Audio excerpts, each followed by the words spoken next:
اعوذ باللہ من الشیطان الرجیم، بسم اللہ الرحمن الرحیم۔ میں اسامہ خان دلتانہ۔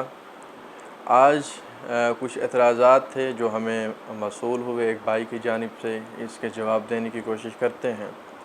اس اعتراض میں ایک دعویٰ پیش کیا گیا ہے جس کو بہت مشہور بات ہے جہاد کے حوالے سے کہ بزدلی نہ دکھاؤ، صلح کی بھیک نہ مانگو، تم ہی غالب رہو گے۔ تو معترض آگے اعتراض کرتا ہے کہ کربلا والے، ہند میں مغلیہ سلطنت، دیوبند والے 1.5 صدی سے، لال مسجد والے اور اوور آل اہل اسلام، یہ سارے ان صفات کے باوجود مغلوب رہے ہیں۔ سب سے پہلے تو اگر اوور آل کی ہم بات کریں تو حضرت خالد بن ولید بیسیوں یا چند سو لوگوں کے ساتھ ہزاروں کے لشکر کو شکست فاش دیتے رہے ہیں۔ حضرت خالد بن ولید کے بعد اگر ہم افغانستان کا رخ کریں تو افغانستان میں 23 سالوں کی ایک محنت یا 21 سال 20 سال کی محنت کے بعد طالبان جو ہیں مجاہدین وہ غالب ہوئے ہیں۔ اس کے بعد اگر لال مسجد کی جو بات ہے، اگر اس چیز پر اعتراض ہے لال مسجد کے اوپر، تو لال مسجد کا جو معاملہ ہے وہ ان چیزوں سے بالکل جدا ہے۔ لال مسجد ایک کوئی لانگ ٹرم جنگ نہیں تھی، ایک آپریشن تھا جس کے بعد اس نے کافی ساری ایسی کارروائیوں کو جنم دیا ہے جو اس وقت جن سے پاکستان ابھی بھی ایک قسم کا نبرد آزما ہے، جو کہ بالکل غلط ہوا تھا لال مسجد کے آپریشن میں۔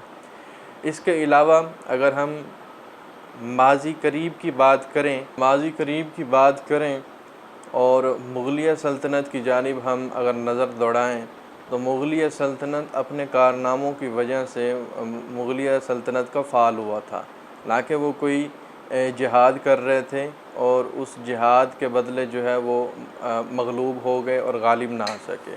بہادر شاہ ظفر کے حوالے سے اگر آپ ہسٹری میں پڑھیں یا ہم سب پڑھتے ہیں تو بہادر شاہ ظفر کے حوالے سے یہ کوئی نہیں کہہ سکتا کہ وہ ایک ایگریسو بادشاہ تھا یا وہ ایک جہادی بادشاہ تھا یا وہ رزسٹ کرنے والا ایک انسان تھا۔ تو مغلیہ سلطنت کے حوالے سے ہمیں کم از کم ایسا تاثر قائم نہیں کرنا چاہیے۔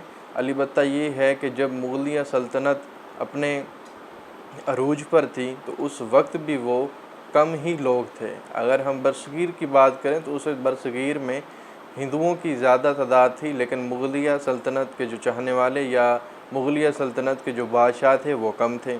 اسی طریقے سے پانی پت کی لڑائی دیکھیں، پانی پت کی لڑائی میں بھی ہمارے مسلمان بھائی جو تھے وہ کم تھے۔ علاؤالدین خلجی آیا یا باقی جتنے بھی مسلم حکمران یہاں پر آئے، مسلم سپہ سالار ہمارے برصغیر میں آئے، تو ان میں کبھی بھی ایسا ممکن نہیں ہے کہ ہمارے مسلم سپہ سالاروں کے جو مقابل تھے ان کے لشکر چھوٹے تھے اور ہمارے بڑے تھے۔ 98% کیسز میں جو ہے ہمارے ہی لشکر چھوٹے تھے اور ان کے بڑے تھے، لیکن اس کے باوجود ہمیں فتح نصیب ہوئی اور برصغیر پورا اس وقت تقریباً کروڑوں لوگوں، ایک اندازے کے مطابق تقریباً 80 سے 70 کروڑ لوگ جو ہیں وہ انہی وجہ سے مسلمان ہوئے۔ اس کے بعد اگر ہم لیبیا کی بات کریں، وہاں پر عمر مختار کو ہم دیکھتے ہیں۔ عمر مختار ایک عظیم مجاہد اور سپہ سالار تھا، اس نے اطالوی فوجوں کو شکست دی تھی، لیکن کب دی؟ وہ ثابت قدم رہا، اریسٹ ہوا، اس کو پھانسی ہوئی، پھانسی کے بعد اس کے ساتھی پھر سے ثابت قدم رہے اور آج لیبیا آزاد اور خود مختار ایک مملکت ہے۔ اب اگر اسی تناظر میں ہم فلسطین کی بات کرتے ہیں تو فلسطین میں باقاعدہ طور پر جہاد کبھی بھی شروع نہیں رہا۔ اگر ہم یہ کہیں کہ جیسے افغانستان میں جہاد شروع رہا، طالبان مجاہدین نے ہمیشہ وہاں جہاد شروع رکھا، فلسطین میں ایسا نہیں ہوا۔ فلسطین میں حملے ہوتے رہے، حملوں میں شدت ہوتی رہی، لیکن جہاد یا تو منقطع ہوتی رہی یا اسی طریقے سے۔ لیکن فلسطین کے حوالے سے آپ صلی اللہ علیہ وسلم کی جو احادیث ہیں اس کے مطابق اگر دیکھا جائے تو وہاں پہلے ہی قانون جو ہے اس کو ڈیسائیڈ کر دیا گیا تھا کہ اگر ہم شام کے مسلمانوں کی سپورٹ کریں گے تو ہم صحیح رہیں گے، باقی جو بھی معاملات ہیں وہ آپ لوگوں کے سامنے ہیں۔ اسی طریقے سے اگر ہم کشمیر کے حوالے سے دیکھیں تو کشمیر میں جب تک جہاد زور و شور سے رہی، لوگ ثابت قدم رہے، اس کے نتائج بھی ملتے رہے۔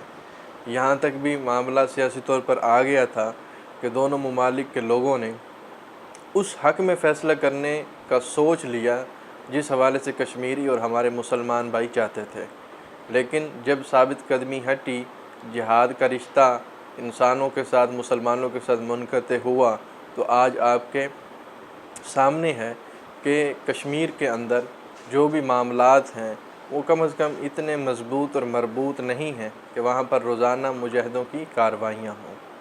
لہٰذا اس حکم پر، اس کمانڈ پر کہ آپ اگر کم بھی ہوئے تو آپ غالب رہو گے، مغلوب نہیں ہوں گے، اس حوالے سے ہمیں قوانین کا اور ہسٹری کا اور انوائرمنٹ جو ہوتا ہے ان حالات و واقعات کے آس پاس، ان کا بھی بخوبی اندازہ ہونا چاہیے۔ کچھ ایسے مقامات بھی ہیں جہاں پر صرف اس وجہ سے ہمارے لوگ ہارے ہیں کہ ان کے اندر کنسسٹنسی یا مستقل مزاجیت نہیں تھی۔ اگر ان کے اندر مستقل مزاجیت ہوتی تو جیسے اللہ نے افغانستان کے طالبان کو 20 سال 21 سال بعد فتح نصیب کی ہے، اسی طریقے ان لوگوں کو بھی فتح نصیب ہوتی، لیکن انفارچونیٹلی کہ یہ لوگ صرف چند سال کی محنت کے بعد پیچھے ہٹ گئے۔ انشاءاللہ ایسے ہی چند مزید اعتراضات ہیں، ان کے جواب کے ساتھ اگلی ویڈیو میں حاضر ہوں گے۔ جزاک اللہ، اللہ حافظ۔